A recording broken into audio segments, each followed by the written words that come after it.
একটা ছোট্ট গ্রাম। গ্রামের নাম ছিল সোনাপুর। গ্রামটা খুব শান্ত, মানুষগুলো সহজ সরল। সেখানে থাকতো রহিম চাচা নামে একজন গরিব মানুষ। বয়স প্রায় ৫০-এর মতো। শরীরও ভালো ছিল না। তবুও দিনমজুরের কাজ করত। রহিম চাচার সংসারে ছিল তার স্ত্রী আয়েশা, তার ছোট ২ ছেলে।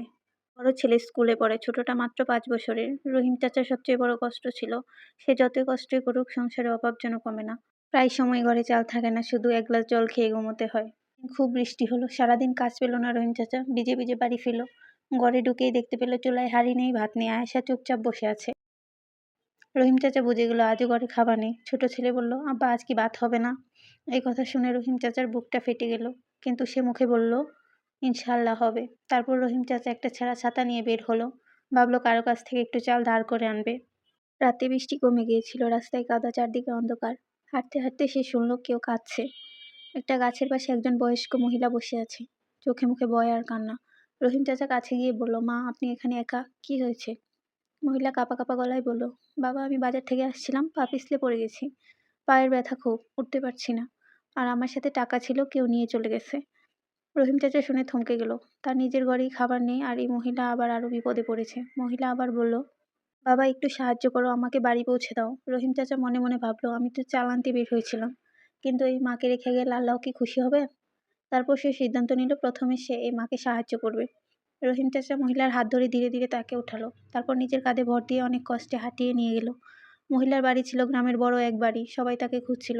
দরজা খুলতে লোকজন দৌড়ে এলো। একজন যুবক বলল, আম্মা আপনি কোথায় ছিলেন? আমরা কত খুঁজেছি আপনাকে। মহিলা কাঁদতে কাঁদতে বলল, এই লোকটা না থাকলে আজ আমি রাস্তায় পড়ে থাকতাম। সবাই রহিম চাচার দিকে তাকালো, তার জামা ভেজা, শরীর কাঁপছে, চোখে ক্লান্তি। যুবক বলল, ভাই আপনি কার বাড়ির? রহিম চাচা লজ্জা পেয়ে বলল, আমি পাশের গলিতেই থাকি। মহিলা তাকে ঘরে আসতে বলল, চা বিস্কিট আনলো। রহিম চাচা খেতে চাইল না। মহিলা জিজ্ঞেস করলো, তুমি বৃষ্টিতে বের হয়েছিলে কেন? রহিম চাচা প্রথমে বলতে চাইল না, কিন্তু চোখে পানি এসে গেল। বলল, মা ঘরে চাল নেই, বাচ্চারা ভাত চাইছিল, আমি চাল ধার করতে বের হয়েছিলাম। এই কথা শুনে মহিলার চোখে জল এলো। তিনি বললেন, বাবা তুমি আজ তোমার ক্ষুধা রেখে আমাকে সাহায্য করেছো, এটা আল্লাহর কাছে অনেক বড়। মহিলা তার ছেলেকে ডাকলো, বলল, এই মানুষটার ঘরে চাল নেই, এটা লজ্জার কথা, এখনই বাজার থেকে চাল ডাল তেল সবজি সব নিয়ে যাও, আর একটা খামে কিছু টাকা দাও।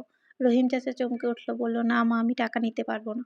মহিলা বললেন, এটা দয়া নয় বাবা, এটা তোমার সততা ও মানবতার পুরস্কার। তারপর তিনি আরো বললেন, আগামীকাল থেকে তুমি আমার বাড়ির দোকানে কাজ করবে, বেতনও ঠিক থাকবে। রহিম চাচা অবাক হয়ে গেল, চোখ দিয়ে পানি পড়তে লাগলো। সে বলল, আল্লাহ তুমি কত বড়।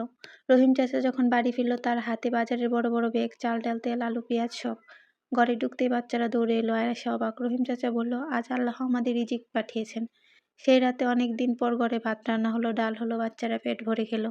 খাওয়া শেষে রহিম চাচা ২ হাত তুলে বলল, হে আল্লাহ তুমি যাকে সাহায্য করো তাকে কেউ থামাতে পারে না।